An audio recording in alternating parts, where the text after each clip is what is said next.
పల్నాడు జిల్లాలో పోలీసు అధికారులు high alert అయ్యారు. కౌంటింగ్ సమయంలో జిల్లాలో ఎలాంటి అవాంఛనీయ సంఘటనలు జరగకుండా మరింత అప్రమత్తమయ్యారు. నరసరావుపేట మండలం కాకాని జేఎన్టీయూ కాలేజ్ కౌంటింగ్ కేంద్రం వద్ద డ్రోన్లతో ప్రత్యేక నిఘా పెట్టారు. ఏపీలో ఎన్నికల కౌంటింగ్కు కౌంట్డౌన్ స్టార్ట్ అయింది. కేవలం కొన్ని గంటలు మాత్రమే ఉంది. ఈ క్రమంలో పోలీసు అధికారులు రాష్ట్ర వ్యాప్తంగా హై అలర్ట్ అయ్యారు. సమస్యాత్మక ప్రాంతాలలో మరింత అప్రమత్తమయ్యారు. కౌంటింగ్ కేంద్రాల వద్ద 144 సెక్షన్ అమలు చేశారు.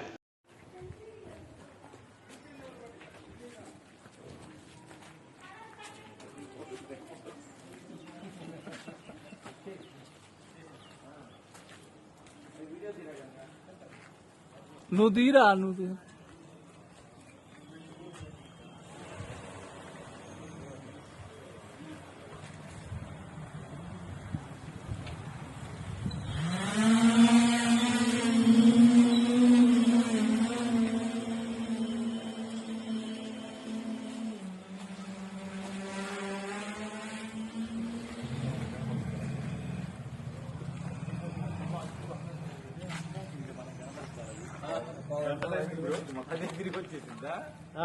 ప్రోగ్రామింగ్ అంతా ప్రోగ్రామింగ్ సార్ 12 minutes ల్యాండింగ్